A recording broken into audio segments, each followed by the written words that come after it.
Hoje eu vou apresentar 3 dicas que, se você aplicar ela, com certeza vai tornar mais rápida e mais fácil o desenvolvimento da monografia jurídica de vocês, tá certo? Então, preste atenção no vídeo, separa um tempinho para assistir esse vídeo. Esse vídeo é curto, mas eu vou ser bem objetivo nas dicas que eu vou apresentar a vocês. E, se puder, já deixa o seu like aqui e se inscreve no canal para dar aquela força pra gente. Vamos lá! A primeira dica que eu tenho para dar para você é o seguinte: não escreva com base em um assunto. Vamos lá, o que acontece? Eu vejo muita gente, quando vai escrever uma monografia jurídica, simplesmente pensa assim: eu quero escrever sobre liberdade de expressão.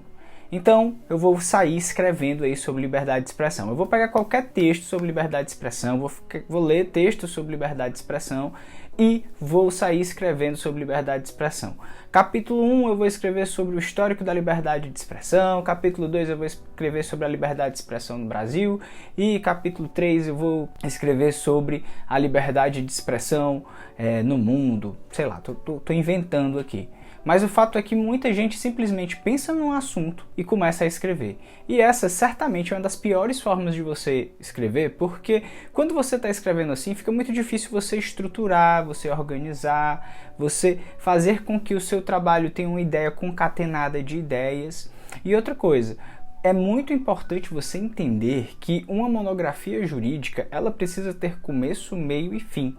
Ou seja, você não está escrevendo um manual de direito constitucional ou um manual sobre liberdade de expressão que você não precisa necessariamente ter esse começo, meio e fim.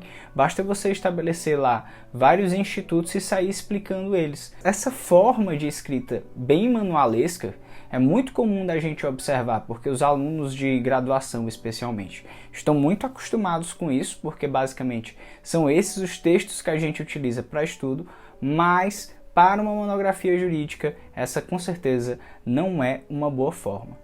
E qual é a melhor forma então para você desenvolver e escrever a sua monografia? Aí a gente vai para a próxima dica, que é a seguinte: escreva com base em uma pergunta de pesquisa. Ao invés de você escrever com base num tema, num assunto, você usa esse assunto como um ponto de partida para você poder pesquisar mais sobre esse assunto. E com isso, você desenvolve uma pergunta de pesquisa. A ideia é a seguinte: é você pegar um tema e, a partir desse tema, pesquisar problemas que giram em torno desse tema, para que você possa montar uma pergunta, e essa pergunta é quem de fato vai servir de guia, é quem de fato vai servir de base para você desenvolver o seu trabalho. Porque se você está respondendo uma pergunta, fica muito mais fácil até de você organizar suas ideias. Vou dar um exemplo. Imagina aqui, quero estudar sobre liberdade de expressão, e aí eu faço a seguinte pergunta: o que é liberdade de expressão? Veja, quando eu pergunto o que é liberdade de expressão, naturalmente nós somos impelidos a pensar numa resposta.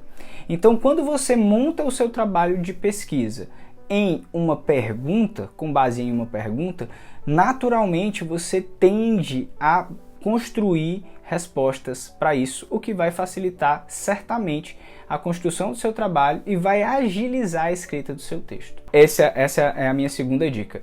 A terceira dica para você poder escrever mais rápido e de forma mais fácil a sua monografia é a seguinte: concreto é melhor que abstrato, tá? Presta muita atenção em relação a isso aqui que eu vou falar agora. O que acontece? Eu estou dando um exemplo aqui da liberdade de expressão, né? Então vamos lá. Eu vejo que alguns alunos pensam em escrever algo mais ou menos assim: qual a interpretação correta do princípio da liberdade de expressão no Brasil? Veja, essa é uma pergunta extremamente abstrata. Qual a interpretação correta sobre determinado princípio? Qual a interpretação correta do princípio da liberdade? Qual a interpretação correta do princípio da legalidade? Essas perguntas sobre qual a interpretação correta, essas perguntas que vão nessa forma muito abstrata, tendem a ser mais difíceis de você desenvolver um bom texto, porque o abstrato ele tende a ser mais difícil da gente pensar e da gente capturar do que o concreto.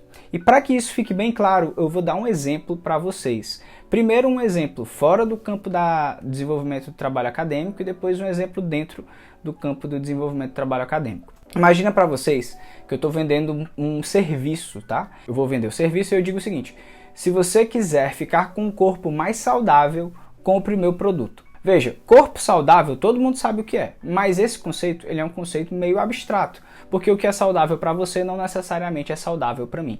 Então, ao invés de eu fazer isso, eu posso fazer algo como: eu lhe ensino a correr, sei lá, 10 quilômetros em menos de 15 minutos. Eu nem sei se faz sentido, tá? O que eu estou dizendo, eu não corro, eu não sei se é muito, se é pouco. Mas veja que, nessa forma como eu coloquei, eu estou tornando algo que era abstrato em algo concreto. E a pessoa que for ver e ficar tentada a pegar o meu serviço, ela provavelmente vai achar mais interessante essa forma de pegar o que eu tenho a oferecer do que da primeira forma de simplesmente dizer que o corpo vai ser mais saudável. E como que a gente adapta isso para um trabalho acadêmico? Como a gente adapta essa forma para um trabalho acadêmico? Então vamos lá. Meu primeiro exemplo foi: qual a interpretação correta sobre o princípio da liberdade de expressão? Isso é bem abstrato. Qual é uma boa forma de tornar isso mais concreto? Ao invés de você perguntar qual a interpretação correta, você pode perguntar algo como: quais as limitações do princípio da liberdade de expressão aplicada pelo Supremo Tribunal Federal nas ações contra parlamentares federais? Veja como isso saiu de um campo super abstrato e foi para um campo altamente específico. Eu estou fazendo uma pergunta específica voltada para o Supremo Tribunal Federal. Eu estou recortando a aplicação do princípio da liberdade de expressão especificamente para as prerrogativas de função dos parlamentares federais. Então aqui eu já estou falando de algo mais específico, que é, por exemplo, imunidade material. E eu estou buscando entender quais os limites do princípio da liberdade de expressão. Ou seja, é muito mais palpável e muito mais fácil de eu identificar como que eu vou desenvolver uma pesquisa baseada na segunda pergunta do que baseada na primeira pergunta. Por isso que é fundamental você tentar tornar sempre a sua pergunta de pesquisa menos abstrata e mais específica. Porque quando ela fica mais específica, fica até melhor para o seu leitor entender aquilo que você quer desenvolver e entender aquilo que você vai desenvolver. E aí, pessoal, se você gostou dessas 3 dicas que eu dei para vocês sobre como escrever mais rápido e mais fácil, me diz aí, eu posso fazer a parte 2 desse vídeo. Eu tenho aqui várias ideias de como tornar o texto mais rápido, mais simples. E se você quiser saber um pouco mais sobre trabalhos acadêmicos, qual o tamanho ideal de uma monografia? O que é uma monografia? Qual o tamanho ideal de um TCC? Qual o tamanho ideal de uma dissertação? Qual o tamanho ideal de uma tese?